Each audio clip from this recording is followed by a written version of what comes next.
You can see it in their eyes. It's written on their faces. They are the diehards, the keepers of the flame. They can't explain it. Some can't even remember it now. But they are loyal to a fault. Where does this kind of love and loyalty come from? Well, I tell you, 37, I got married and we moved to Chicago, not far from the Cub Park. And all the games were in daylight then. I was working evenings, so that's how I'd go over to the park and see the Cubs play first. That's so long ago I can't remember. Okay, Glenn and I were married in January of 1963. And in August of 1963, I had to quit my job because we were expecting our first child. And I was home, and I turned the TV on when the Cubs were playing on Channel 9 and watched them on black and white TV.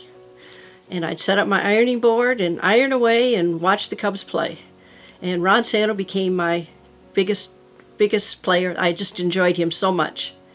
And I think he was my age, and I think that's why we connected. I really liked him. Well, we used to go to Wrigley Field when I was in high school. We'd go on the dolly. We'd usually take our lunch because it was in the 30s and nobody had much money. Well, it was in the family. Born and raised in Chicago. Dad took us to Cub games early on, and it just stuck. Just listening to it on the radio, there was no TV, and just listening to it on the radio. And my folks, my dad and my uncles and that, took me up to Chicago to see a Cub Giant game. And we got to see Wrigley Field for the first time. That was just the year after they first put the vines on the wall. The vines had only been planted about a year before that. And the Cubs lost that game, unfortunately, and I think the Giants had an outfielder, I believe his name was Hank Lieber, hit 3 home runs in that game, and the Cubs lost. But it was a thrill just to see him play and see Wrigley Field.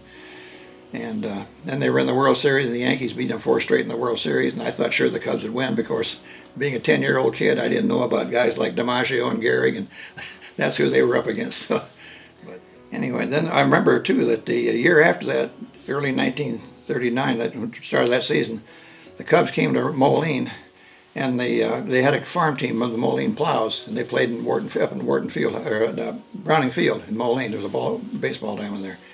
And all the Cubs were there in person, and they started all their starters, and each one they played about an inning or two. Then they played a lot of reserves.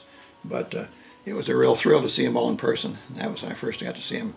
Besides that game that I had gone to, you saw them up real close, and that was a thrill to see. Some diehards admit to having their faith tested over the years, but not Mary Gustafson of Geneseo. She has never wavered. Well, faith, I think you get that from something you truly, truly believe in, and you're willing to almost risk anything for that. And hope, you just have to pray for the best and hope for the best. And that's just the way I live. I'm a committed person, and when I believe in something, I strongly, strongly support it. I don't know. I guess you have to suffer through a lot of disappointment. Yeah, but it's a joy to see it. Probably just the ability to take it on the chin and not quit. I remember one of my memories, having raised the boys as Cub fans, coming home from work one day, and my oldest boy was sitting on the couch in tears. And when I asked him what was wrong, he said, "Dad, why are they so bad?" And I told him he was going to have to grow a thicker skin if he wanted to remain a Cub fan. They can remember the players from today and yesterday. It's intensely personal. In lieu of championships, names like Gabby Hartnett, Fergie Jenkins, Ernie Banks, Billy Williams, Ron Santo, Ryan Sandberg, and Anthony Rizzo are as familiar to them as family. I saw my first Cub game in 1938, the year they played the Yankees in the World Series, but I didn't see that, but I saw a game. I didn't see the series, but I saw the game. Everything was on radio at that time, no TV. And by the way, during that year, I also, listening to the radio, live heard the broadcast of Gabby Hartnett hitting the homer in the Gloman, that famous one that cinched the pennant for the Cubs. Ernie Banks coming up to the pros, along with George Altman, then Billy Williams. The first double play combo I can recall are Banks to Baker to Fondy. Okay, I look at the Cubs like family, and you want the best for your family. And the Cubs are my family, and I don't know how to explain how others feel, but I just think that's the ultimate, that if they would win the World Series. And I think most Cub fans feel that way. It's just like their family. And you want the best for your family.